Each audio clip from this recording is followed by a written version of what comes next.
A decade ago, Will Smith was Hollywood's golden child. He is now banned from the Oscars, sidelined by studios, and mired in failed music comebacks and public ridicule. What happened so fast that the world's most bankable star became its biggest controversy? The truth behind his downfall is more complicated and more revealing than you have heard. Here is how everything started to unravel.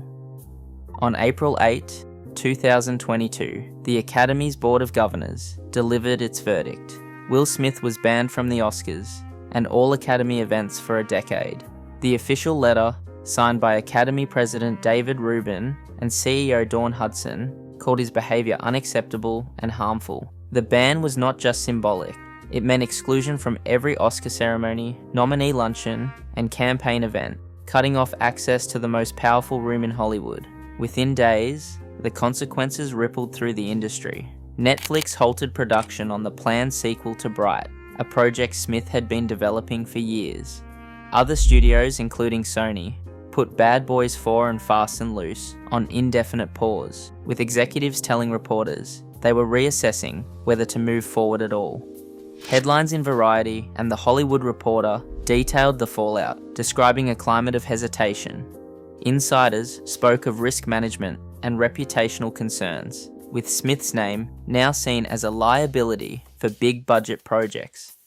Smith's team announced his resignation from the Academy on April 1st, 2022, a week before the formal ban. In the following months, he kept a low profile, skipping premieres and press tours. The industry's response was swift and public, with trade press tracking every project delay and cancellation. For an actor who once dominated red carpets and awards seasons, the doors of Hollywood's most exclusive circles had suddenly closed. The message from the Academy and the studios was clear. This was no ordinary scandal. Smith would need to find a new way forward.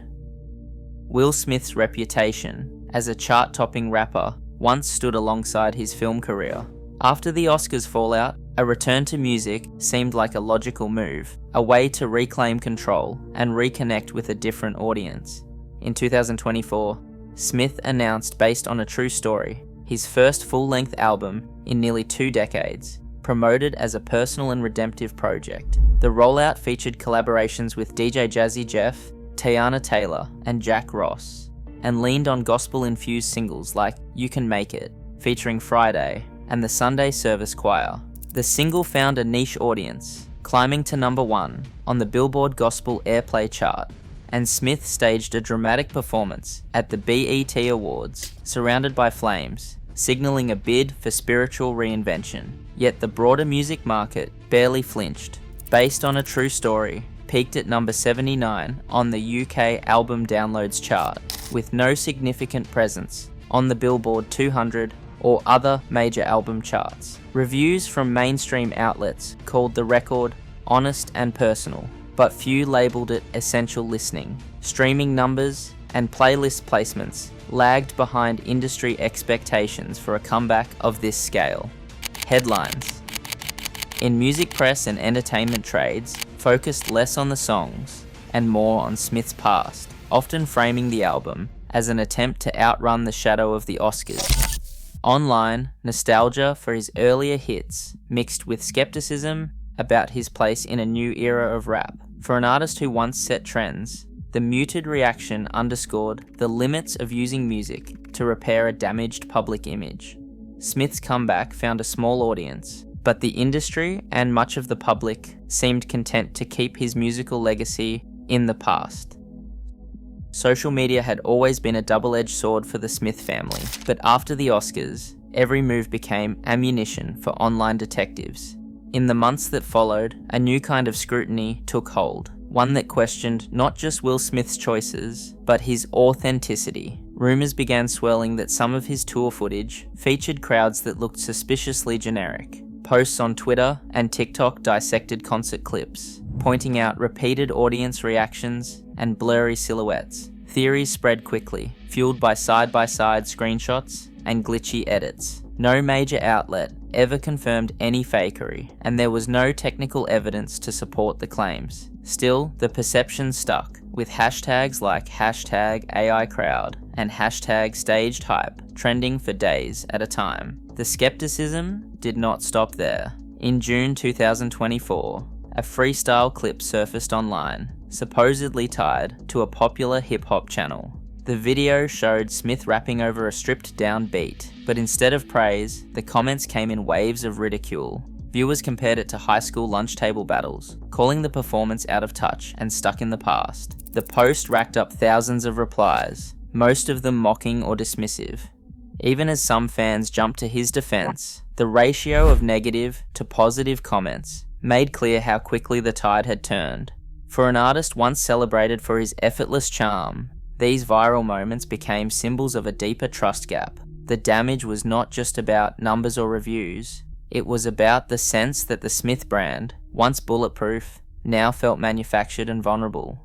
Online, the cycle of rumor, meme, and backlash moved faster than ever, making it nearly impossible to reclaim lost credibility. Bad Boys 4 landed in theaters with all the polish of a classic franchise event, flashbulbs, Martin Lawrence at Will Smith's side, and a press tour that leaned on nostalgia and buddy cop chemistry.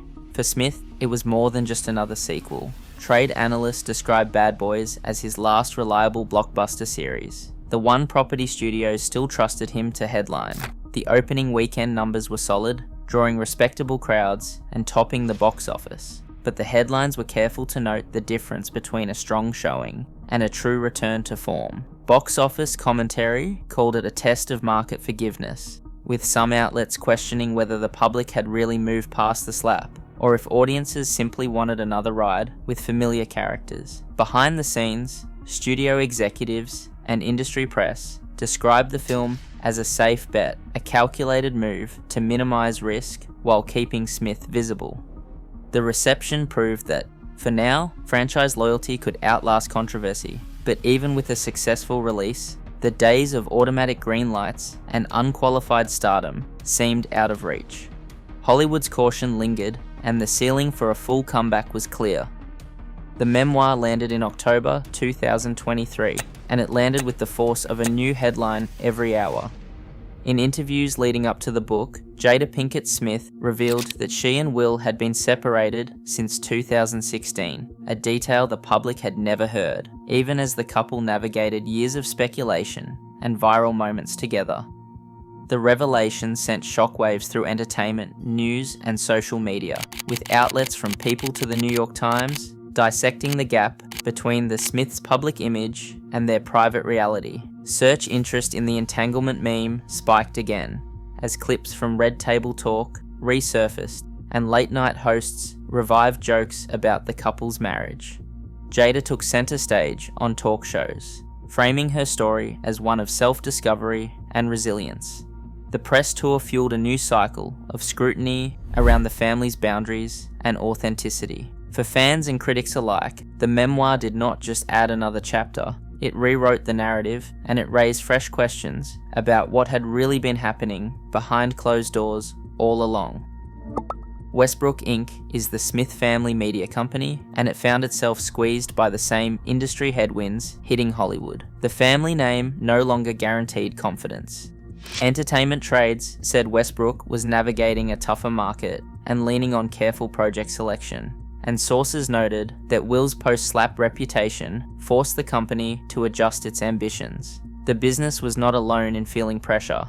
Jaden and Willow, once symbols of a new creative generation, became lightning rods for online criticism.